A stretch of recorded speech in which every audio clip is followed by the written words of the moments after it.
Alright, what's going on YouTube? It's Trev back again, and this time I'm going to be bringing you a figure review. This is going to be for DC figures. I went to the comic book store today and I found the Blackest Night series Mongol figure.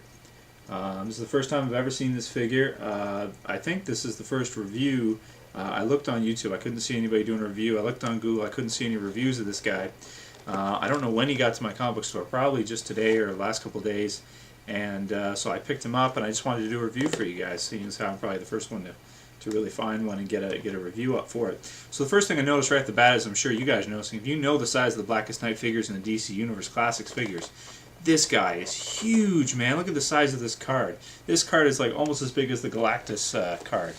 In terms of width, it is bigger, but in terms of length, it's not quite as big. This is a regular Blackest Night figure right here. So I'll just give you a side-by-side, put them equal, and you can see just how big Mongol is compared to a regular Blackest Night figure, man. He's huge. The card, too, is absolutely massive. It's just, it's awesome to see. You don't see, you know, figures carded like this very often. Usually you see figures like this Build-A-Figure in the Build-A-Figure format because, you know, just if you look at the size of the packaging, and everything like that, it's just, you know, and it makes a lot of sense for them to do it as a Build-A-Figure. So this guy is really like a Build-A-Figure for the DC Direct ones. So just to show you the packaging real quick, Sinestro Corps Mongol figure, and it's got at the bottom there, Sinestro Corps member Mongol. At the back here, it's got a nice picture of Mongol. It's got some advertising right here about the other waves. That's really all that says. Right over here, it's got some more advertising about Series 5. Which was a pretty good wave. I didn't like these two. I never picked up, and I had some trouble with the Hawkman. If you guys watched my review for that, right here, it's got a bio on Mongol. Basically, it just pretty much says this is Mongul Jr. It essentially just tells a story of during or just before the Blackest Night, pretty much when Mongol was basically you know, mutiny, and he was taking over the Sinestro Corps.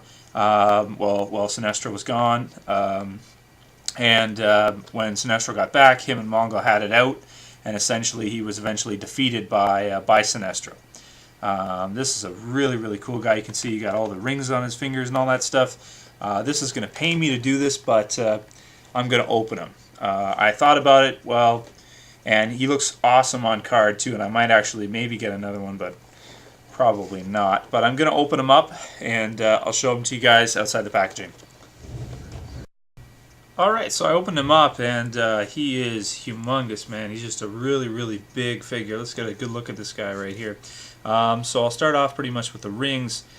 These are awesome. If you guys read the comic books or you know anything about the storyline pretty much, Mongol, he was always drawn. He would have, like, you know, tons of rings, like on his fingers even. I think these all have pretty much, it's one ring for finger on these, thumbs included. So you've got three. He's an alien, right? So 3 fingers, and then the thumbs all have rings on them. I think in the comic book, actually there was scenes where he would have more than 1 ring on each finger, but you know, that's all good. I mean, this is fine. So I'll get a nice shot. You can see how it's got the Sinestro Corps symbols on each of the rings. So that's really nice. One hand makes a fist, the other hand's wide open like that. And if I'm not mistaken, I think this figure was released before. This is an older figure that they kind of redid for Sinestro Corps.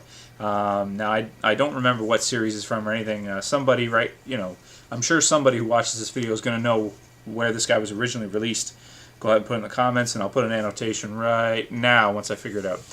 Anyway, let's have a look at his face. His face looks totally awesome, man. Like he's, you know, he's screaming, like he's just, you know, enraged. Skin color, skin tone is a really kind of a pukey yellow, and it's very cool there. You can see the symbol in the middle of his chest there. It's very nice. I like the blue, the metallic they used for this guy. The purple is kind of like a deeper tone, and the blue is a very metallic shade there. Let's take a look at this fist right here. This is nice, man. Like, you know, like, look at that. That's just wicked cool, ready to smash somebody up. Now, his articulation is a little bit different, so I will go over his articulation. I usually don't because, you know, for most of the figures now, the articulation is pretty standard. For this guy, he can move his head left and right, but he can't really move it up and down very much. As you can see, that's really all you get. So really, he doesn't have up and down articulation there. As far as the arms go, you've got a ball joint at the shoulder, but it's hindered by these bolts here. It doesn't really go, the range of movement's not too good as far as in and out. That's about as far as it goes, but it will go, all the way around and out to about that far, and then in a little bit further. So nothing crazy. There's no articulation for the elbow or for the bicep. There's no swivel there. There is a swivel at the wrist, so you can move his fist, which is really, really cool. I'll probably have mine posed like that. Same for the other arm, obviously. The waist will turn, so that's pretty cool. So you can get him in some turning poses like that. Very surprising. Haven't seen this for a while. No knee articulation. It's just a straight piece for the knee, and then this will have some movement. But how much will it have when there's no knee articulation? And the feet really can only turn side to side. So really, he's going to kind of be in a pretty basic kind of pose. He's pretty light actually for his size. He's not as light as the Kilowog. If some of you watched my review of that one, you'll know that I didn't like how light the figure was. This one he's got some okay weight to him, but he still is a little bit light on the lighter side, probably hollow on the inside for sure. Back muscles nice. Everything like that's real good. So I'll give you a size comparison. This guy is just humongous. He really is like a Build-A-Figure. This is a pretty standard figure right here, Romat Rue, and that's pretty much how he stacks up to Romat Rue. So he just, he towers over in Romat, goes up to about with his little headpiece thing, maybe about that symbol on his chest roughly. So that's really small. If you guys don't have that one, here's the Green Lantern figure, Hal Jordan.